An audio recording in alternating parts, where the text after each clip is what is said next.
Hey, what's up? It's Jim, and today I'm going to talk about the film Fist of the North Star from 1986. Probably the thing that Fist of the North Star is most famous for is its violence, both in America and in Japan. In Japan, this was the first adaptation of the manga of Fist of the North Star that was actually violent like the actual manga. But then in America, this was one of the very first animes to really come over here and be released on home video at the very beginning of the 90s boom of anime, with another film directed by Toyo Ashida, Vampire Hunter D, and Akira, and many others. But this was one of the bigger ones, and it's interesting how in both countries, and even in England and Australia, violence was the selling point. And it makes sense if you think about when this was released in most countries, which was actually the early 90s, although in Japan it was released in 1986, and then on home video in the later 80s, I think in 88, 89, because that's the time of the big action movies of Schwarzenegger, Stallone, Van Damme, the violent shoot-em-ups, beat-em-up kind of movies. And Fist of the North Star made sense to come over because it was an easy way to get people into animation and anime who normally kind of wouldn't. They could go, oh sweet, this is violent, this is sick, this is awesome, this is guys fighting, this isn't exactly what I expect from animation, and it's not as weird as a Vampire Hunter D or Akira. It honestly has a little more crossover appeal. So it's understandable why someone would want to sell this to multiple different countries because of its sellability all over the world. And frankly, action movies, especially video on demand action movies here,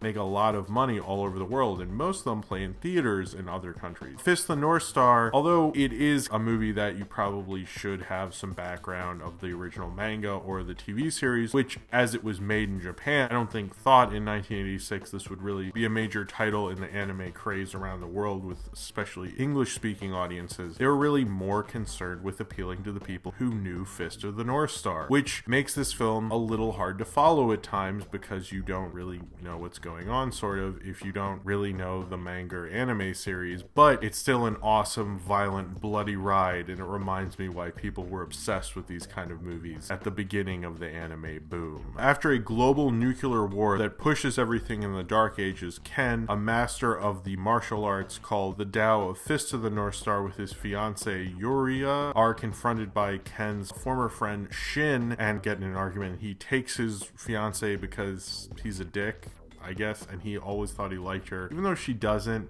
Shin's just a dick. And so he decides he's in love with her and takes Ken down, and then his older brother just laughs and looks on and takes up the mantle of the Fist of the North Star that Ken is supposed to have, as he's supposed to help the world in these dark times. And as Ken is thrown down a cliff and his fiancée is taken away by Shin, and his brother Rao is gone off to decide that he is the Fist of the North Star, and Ken magically comes back and has to bring the world out of darkness and hopefully get his fiancée back, and he will not rest until he does so. Most reviews, I try to do a lot of research, I try to know more about it, and I kind of wanted to review this like most of the people who saw this in America and the English-speaking world saw it, so that is the reference point I'm reviewing it from. I don't normally agree with people going like, I don't know anything about this thing, so I'm going to review it, but I wanted to review it because I think its place in animation history has a lot to do with not knowing exactly a lot of information about it. And the thing is, this film didn't have a great English dub. The translation was bad. The voice acting is actually good. James Avery is one of the voices, actually, of the first English dub, which became very notorious and helped Fist of the North Star get its name in America, which was frankly very good for the film. I had actually not seen this film before, or at least I didn't think I had, but then I remember in so many anime shops in the mid-90s, which didn't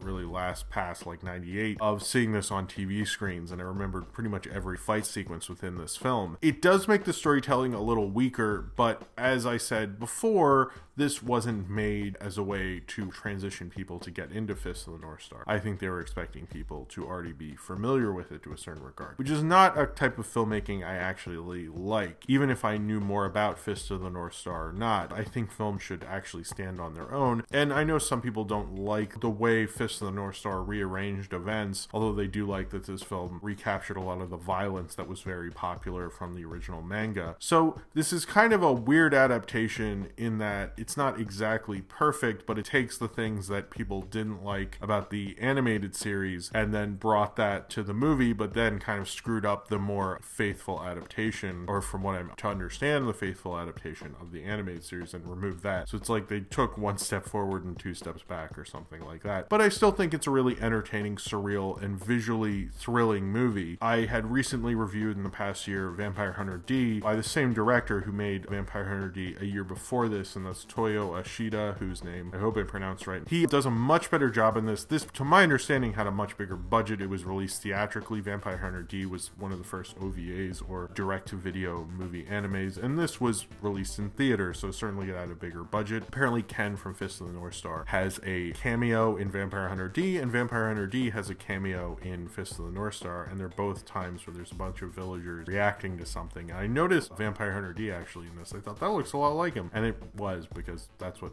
IMDb said. I like how strong visually this film is. You actually don't really need as much dialogue as, at least in the English version, which I tried to watch to kind of recapture what this film represented. Certainly more in America, because I at least feel like I know more about that. A lot of times I thought, like, you really don't need a lot of this dialogue. The film tells the story so well, and it gave me a lot of appreciation for this director that I didn't have as much with Vampire Hunter D. Maybe it's because I knew more of what I was getting into, because I hadn't seen Vampire Hunter D in a while, and that was more of a bigger part of growing up and learning about animation and learning to watch more grown up and mature animation. And Fist of the North Star, I really hadn't sat down and watched before, and I had now been more familiar with this director, so maybe I accepted it more. But in watching scenes of Vampire Hunter D after watching this film, I went, I actually think this film is a lot better made. And also, this director had worked on the animated series, so it's almost like he knew how to tell this kind of story. He knew these characters, and he had probably already directed some of these story beats before, so it's a little bit of a different scenario. Also, I think this story is a little better of a narrative, frankly, than Vampire Hunter D. This does certainly have some problems. When the brother comes back with a Viking helmet and stuff, I really wasn't clear, like, what the fuck is this? Like, there are all these cars in the desert, like, why are we cutting away from Ken? That seems to be the central story in the film, but it all kind of wraps up and makes sense. There are a lot of times in this film you're like, what the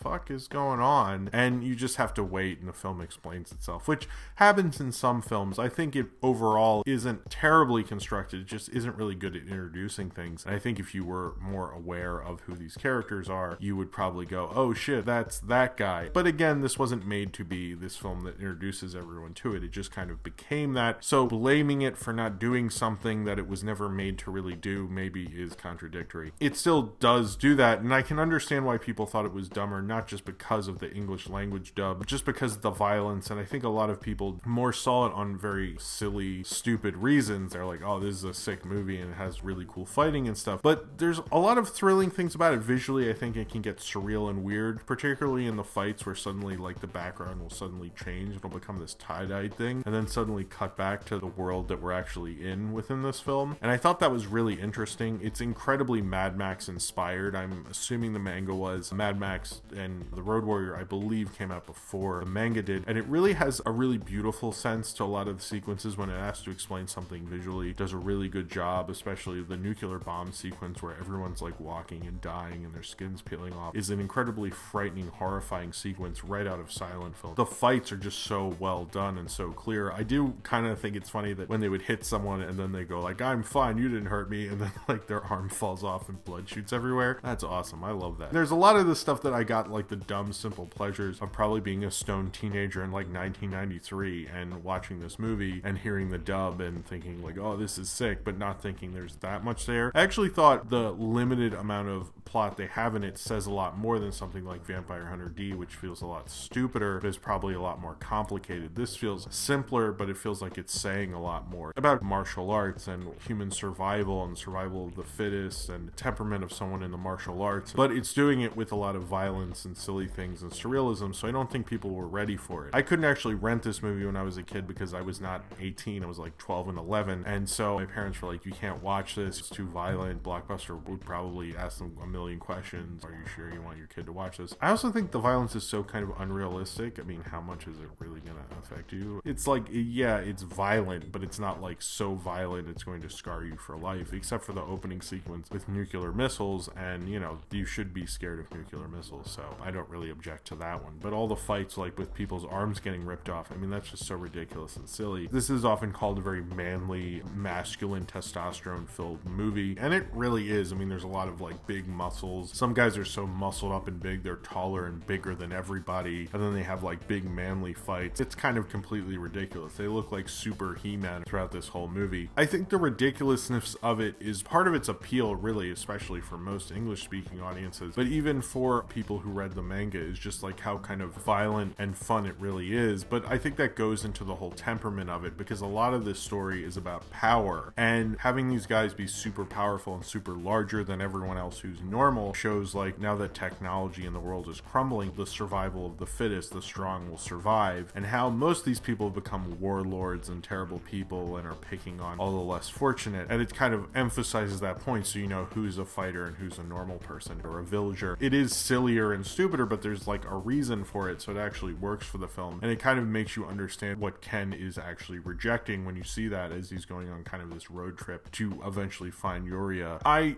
genuinely like this film, but I liked it on kind of like more of a fun, dumb anime level that I hadn't experienced since the 90s. I don't think it is that intellectually stimulating. It's slightly a dumb movie, partly because of the terrible English dub, but it's not that dumb of a movie. I actually thought a lot of it was actually kind of smart when you think about the themes going throughout it. It's kind of like a smart movie masquerading as a dumb movie and doing it so well. It's probably going to sneak up under you and you won't even notice it, which I think is what gave it such crossover appeal. It does have this whole post-apocalyptic thing, and it is high concept in a certain regard, but it also isn't. I could honestly see someone renting this with Bloodsport and they'd be perfectly fine with it, which, you know, in the early days of anime, before things got too weird or no one knew who Miyazaki was or anything like that, that was perfect for English-speaking audiences, you know, and those are the type of people who are more cinematically adventurous anyway, so I think it worked pretty perfectly with that. It's a fun action movie. Whether it's an animated action film or not, I think it's a pretty good action movie. It definitely reminds me of fun action going on in the 80s, but it combines the high concept with all these ideas of the weak and the strong and martial arts. Make a really well-made, visually smart movie. This kind of made me more curious about Toyo Ishida and all the work he did on the Fist of the North Star series even, and it really made me interested in this world because it was so well made. I'm curious what it was like to see this in the theater in Japan at the time and to be watching the show at the same time. I'm guessing that this was fairly popular if they could make a movie of it and release it in theaters. If you're into early anime, or if you just kind of want to take a nostalgic look back at that anime that was very big in the 90s in America, I don't think you'd be disappointed. I think you'd be like, oh, okay, that was fun. It's not going to change your life or change your view on anime. I think it'll just make you go, oh, that was not stupid. That was cool. Rewatching Vampire Hunter D, I was a little disappointed and going like, oh, this is like kind of faux maturity or something, but this is something a little deeper. You could maybe on a surface level think that this is that, but it's not. It's kind of like a very hiddenly smart kind of movie, and that's the kind of fun thing I like about action films especially, is when someone who's just going to roll their eyes and have their arms crossed the whole time won't get it, but a smarter, more well-trained viewer will go, actually, you know what's going on in this. Oh, you don't, because you have a shitty attitude. And I think if you do, you're not going to like Fist of the North Star, but if you're open to it, I think you'll leave and go, you know,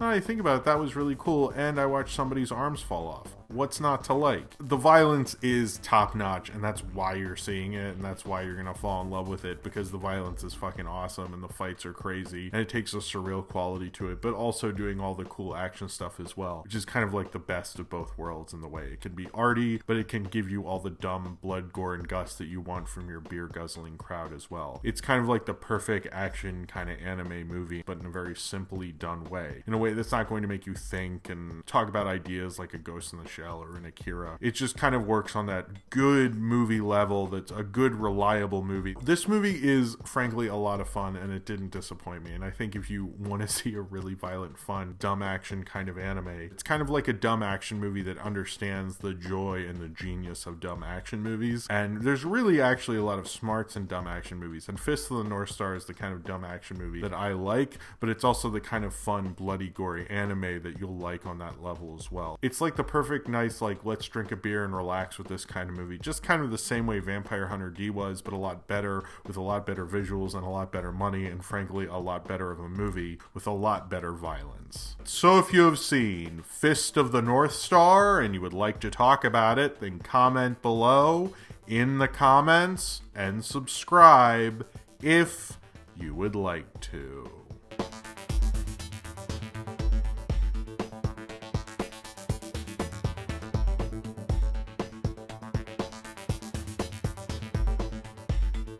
Hey, oh fuck, okay.